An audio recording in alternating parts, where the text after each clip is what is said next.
ಪ್ರೀತಿಯ ವಿದ್ಯಾರ್ಥಿಗಳಿಗೆ ನಮಸ್ಕಾರ. ಕಳೆದ ತರಗತಿಯಲ್ಲಿ ನಾವು ಸಜಾತಿ ಒತ್ತಾಕ್ಷರದ ಪದಗಳನ್ನು ರಚನೆ ಮಾಡುವುದು ಹೇಗೆ, ಗುರುತಿಸುವುದು ಹೇಗೆ ಮತ್ತು ಅದರ ಚಟುವಟಿಕೆಯನ್ನು ಹೇಗೆ ಅನ್ನೋದನ್ನು ತಿಳ್ಕೊಂಡಿದ್ವಿ.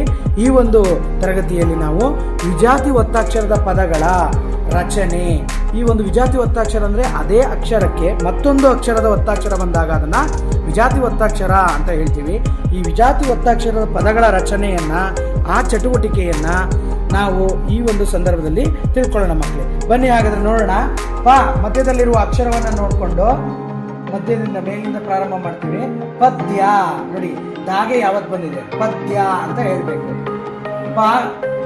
ಪತ್ನಿ ಪತ್ನಿ ತಾಗುಡ್ಸುತ್ತಿಗೆ ನಾವತ್ ಬಂದಿದೆ ತ್ನಿ ಅಂತ ನಾವು ಉಚ್ಚಾರಣೆ ಮಾಡಬೇಕಾಗುತ್ತೆ. ಕಾಗೆ ವಾವತ್ ಬಂದಾಗ ಕ್ವಾ ಅಂತ ಉಚ್ಚಾರಣೆ ಮಾಡಬೇಕಾಗುತ್ತೆ.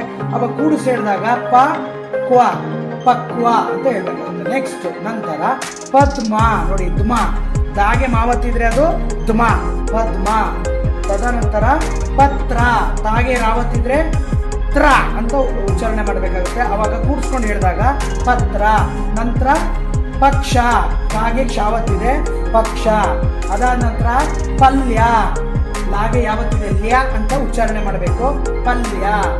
ಅದಾದ ನಂತರ ಪಠ್ಯ ತಾಗೆ ಯಾವತ್ತು ಪಠ್ಯ. ಪದ್ಯ, ಪತ್ನಿ, ಪಕ್ವ, ಪದ್ಮ, ಪತ್ರ, ಪಕ್ಷ, ಪಲ್ಯ, ಪಠ್ಯ. ಈ ರೀತಿಯಾಗಿ ನಾವು ಉದಾಹರಣೆಯ ಚಟುವಟಿಕೆಗಳನ್ನು ನಿಮಗೆ ತಿಳಿಸ್ಕೊಡ್ತಾ ಇದ್ದೀನಿ ಮಕ್ಕಳೇ. ಮುಂದಿನ ತರಗತಿಯಲ್ಲಿ ಹೆಚ್ಚು ಪದಗಳು ಮತ್ತು ಆ ಒಂದು ವಿಜಾತಿ ಒತ್ತಾಕ್ಷರದ ವಾಕ್ಯಗಳನ್ನು ಕೂಡ ನಾವು ರಚನೆ ಮಾಡೋಣ. ಧನ್ಯವಾದಗಳು. Thank you.